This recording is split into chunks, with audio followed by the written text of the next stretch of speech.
Hello everybody, कैसे आप लोग। और आज की इस वीडियो में आपका स्वागत है। आज हम लोग बात करने वाले हैं इंडिया में ऑयल रिफाइनरी के बारे में। इंडिया में कितनी ऑयल रिफाइनरी हैं और कौन सा सेक्टर में कौन सा ऑयल रिफाइनरी पड़ता है और किस स्टेट में लोकेट करता है वो रिफाइनरी, उसके बारे में हम लोग बात करने वाले हैं। और मेनली कैपेसिटी रिफाइनरी का कितना है, कितना उत्पादन करता है ऑयल, उस मैटर पर आज हम लोग इस वीडियो में बात करने वाले हैं। तो पूरी जानकारी लेने के लिए आप इस वीडियो के साथ बने रहें, अंत तक बने रहें, ताकि आपको जितनी भी नॉलेज है रिफाइनरी के बारे में आपको सब इस वीडियो के थ्रू मिल सके। तो आज बात करते हैं रिफाइनरी के बारे में। तो सबसे पहले मैं आपको बता देना चाहता हूं कि जो वर्ल्ड की सबसे बड़ी रिफाइनरी है वो जामनगर रिफाइनरी है, जो कि इंडिया में गुजरात राज्य में पड़ती है। और यहाँ हम लोग बात करते हैं रिफाइनरी के बारे में। तो फर्स्ट रिफाइनरी है जामनगर रिफाइनरी, जो कि रिलायंस इंडस्ट्री लिमिटेड ONGC के अंदर आता है और इसका सेक्टर जो है प्राइवेट सेक्टर का है और गुजरात में पड़ता है। लोकेशन जामनगर में है और कैपेसिटी इसका सबसे ज़्यादा जो कि 35.2 है। सेकेंड आता है जामनगर का ही रिफाइनरी है, वो भी रिलायंस इंडस्ट्री लिमिटेड का है, प्राइवेट सेक्टर है, गुजरात स्टेट में पड़ता है। जामनगर इसका लोकेशन है और 33 कैपेसिटी इसका है। थर्ड बात करते हैं तो थर्ड है नारायणा एनर्जी रिफाइनरी, जो कि Narayana energy refinery oil company में पड़ता है, प्राइवेट सेक्टर है, गुजरात राज्य में पड़ता है। लोकेशन इसका वादीनार में है, कैपेसिटी इसका 20 है। और फिर फोर्थ आता है, फोर्थ है कोची रिफाइनरी, जो कि Bharat petroleum corporation limited BPCL पे है।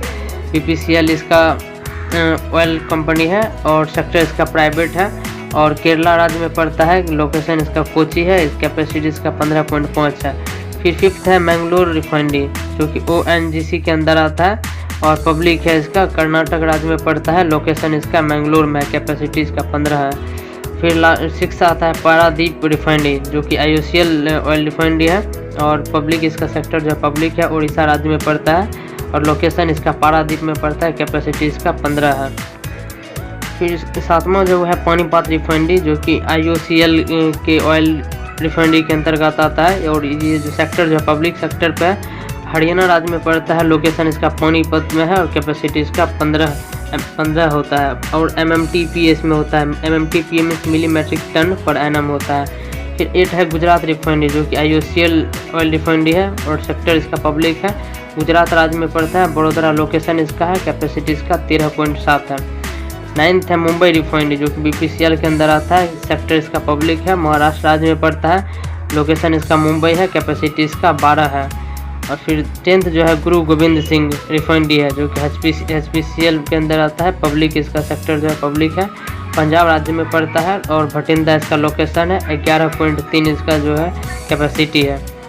11th है मनाली रिफाइनरी, जो कि Chennai petroleum corporation limited CPCL के थ्रू अंतर्गत आता है, सेक्टर इसका पब्लिक है और तमिलनाडु राज्य में पड़ता है, चेन्नई इसका लोकेशन है, कैपेसिटी 10.5 है। फिर आता है विशाखापट्टनम रिफाइनरी, जो कि आंध्रा में पड़ता है, HPCL में है।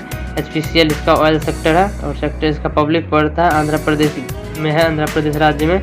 वाइजैग विशाखापट्टनम जो है इसका लोकेशन है और 8.3 इसका कैपेसिटी है।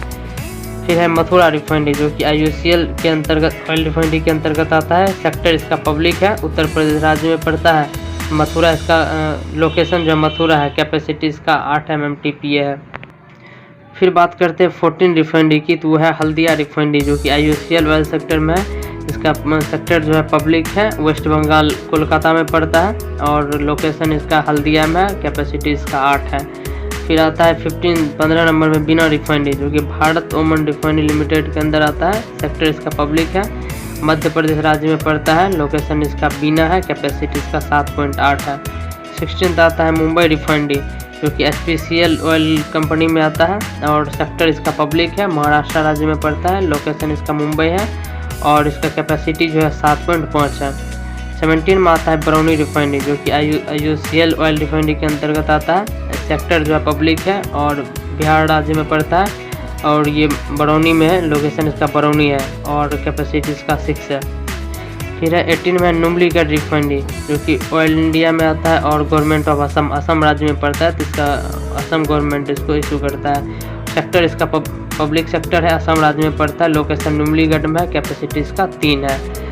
और 19 में आता है बोंगाईगांव रिफाइनरी, जो कि IOCL ऑयल कंपनी में आता है और सेक्टर इसका पब्लिक है, असम राज्य में है और जो लोकेशन है बोंगाईगांव है, कैपेसिटी 2.35 है।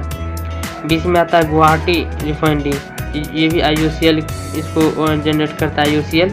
और जो है मेन इसका सेक्टर जो है पब्लिक है, असम राज्य में पड़ता है। गुवाहाटी इसका लोकेशन है और कैपेसिटी इसका 1 है। 21वां रिफाइनरी जो है नागापट्टनम रिफाइनरी है, जो कि CPCL Chennai petroleum corporation limited इसको जनरेट करता है और सेक्टर इसका पब्लिक है, तमिलनाडु राज्य में पड़ता है। नागापट्टनम लोकेशन इसका और कैपेसिटी है 1 है इसका। 22 में आता है डिगबोई रिफाइनरी, जो कि IOCL ऑयल कंपनी में आता है, सेक्टर इसका पब्लिक है, असम राज्य में पड़ता है और डिगबोई लोकेशन है और इसका जो कैपेसिटी है 0.65 है। फिर लास्ट आता है 23 रिफाइनरी लास्ट में, वो है टाटीपाका रिफाइनरी, जो कि ONGC ऑयल रिफाइनरी में आता है, सेक्टर इसका पब्लिक है और आंध्र प्रदेश में पड़ता है और टाटीपाका लोकेशन जो है टाटीपाका में पड़ता है, इसका कैपेसिटी है 0.07 है। तो गाइस ये सब थी इंडिया की ऑल ऑयल रिफाइनरी, जो कि 23 ऑयल रिफाइनरी इंडिया में पड़ता है। तो ये पूरी जो है आज हम आपको इस वीडियो में बता दिए हैं कि 23 रिफाइनरी कौन कौन से है और इसका कैपेसिटी कितना है और ऑयल कंपनी कौन सा है, सेक्टर कौन सा है, किस स्टेट में पड़ता है, लोकेशन इसका क्या है और कैपेसिटी कितना है, वो सब आपको बता दिए हैं। और इसमें जो है यहाँ MMTPA लगता है। MMTPA मीन्स मिली मेट्रिक टन पर एनम होता है, जो कि इतना रेगुलेट करता है। सब रिफाइनरी अपना अपना रेगुलेट करता है और सबका हम लास्ट में आपको सब बता दिए हैं। और वन मेन थिंग बता दें कि जितना ऑयल को जो है सारा होता है वो सब को रेगुलेट ONGC करता है। ONGC means oil and natural gas corporation limited होता है, वही रेगुलेट करता है सारे ऑयल को। तो गाइज आपको आई थिंक इस वीडियो में सारी जानकारी मिल गई होगी। तो मिलते हैं अगले वीडियो में, आज के लिए बस इतना ही। उम्मीद करते हैं गाइज आपको सारी जानकारी जो होगी ऑयल रिफाइनरी से रिलेटेड वो आपको इस वीडियो में मिल गई होगी। मिलते हैं अगले वीडियो में नए कंटेंट लेके, तब तक के लिए बाय बाय। और लाइक सब्सक्राइब करना ना भूलें ताकि आपको जो भी इंफॉर्मेशन हो, नोटिफिकेशन हो, मिलते रहे। Thank you.